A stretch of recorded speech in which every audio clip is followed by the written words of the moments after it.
Her laughter pierced through the walls before I even opened the front door. I paused, key halfway into the lock, hand tightening around the metal like it was her throat. The kind of laughter that doesn't come from humor. The kind that needs an audience. I stepped in slowly, quietly. I've learned that noise ruins observation. There she was, April, perched on the armrest like some queen on a plastic throne, wine in hand, legs crossed for display, not comfort. She wore the blouse I bought her in Milan, and the smile she perfected for strangers. Her friends circled her like disciples around a burning bush. "He doesn't even have a job," she barked, and they howled in reply. "Can you imagine? My boyfriend, the stay-at-home philosopher?" I stood in the doorway, silent, watching. None of them noticed. I had become invisible. I left the room without a word, walked to the master bedroom, and shut the door without slamming it. There's something powerful about silence, especially when you own the building they're laughing in. I lay on our bed for hours, fully clothed, eyes open. Her laughter echoed through my skull long after it had died in the hallway. I wasn't hurt, not in the way she wanted me to be. Not humiliated, not emasculated. I was calculating. They thought I was unemployed, useless, leeching off April's hospitality, her connections, her grace. She never told them the truth because she never knew it herself, that I kept the lights on in every one of their apartments, that their paychecks came from my signature, that her friend Clara had begged HR for a third interview, and that I had vetoed it, out of mercy, not pettiness. She thought she was in control, and I let her believe that for months. But now, she had invited mockery into my house. No, my house. And that was something I couldn't overlook. The next day I made breakfast. Eggs, lightly salted, black coffee, no toast. She kissed me on the cheek like nothing happened, like I wasn't there last night. I smiled, asked about her friends. "Oh, they loved you," she lied, eyes not even flickering. "They just worry you don't have much direction." I nodded. They're right to worry. She didn't ask what I meant. She never does. Over the next week, I reviewed everything. I pulled Clara's work files, ran audits on Jessica's expense reports, checked server logs for when April was working late. I didn't need suspicion. I needed precision. Nothing angry, just data. Cold, unarguable, digital truth.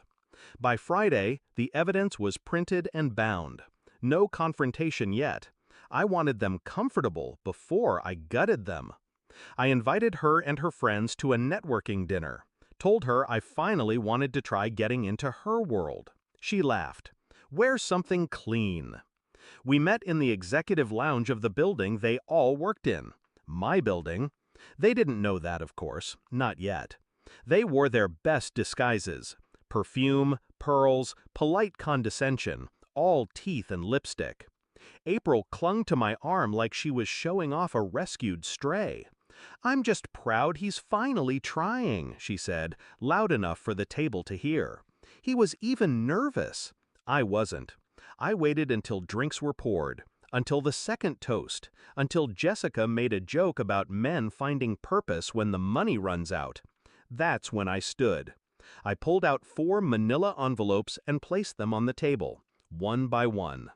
"This is your final severance package, Jessica," I said without emotion. "Clara, yours is a little thinner. Fabricated credentials. We'll be pressing charges." They laughed, at first, until they looked, until they saw the company seal, my signature, until realization dawned, slow and suffocating. April's face lost all color.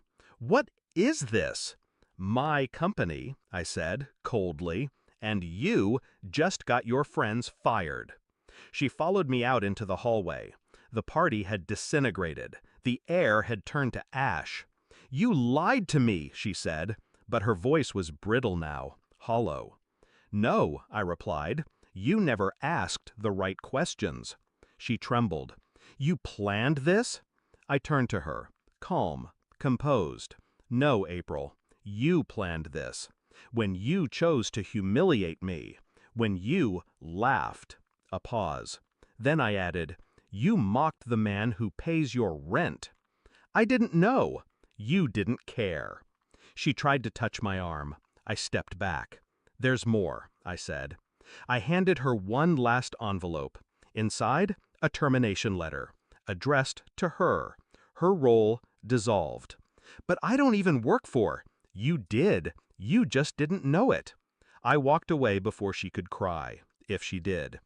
I slept better that night than I had in months. Not because I won, because the noise was gone.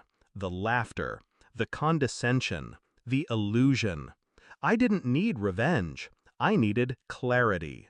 And now the mask had shattered.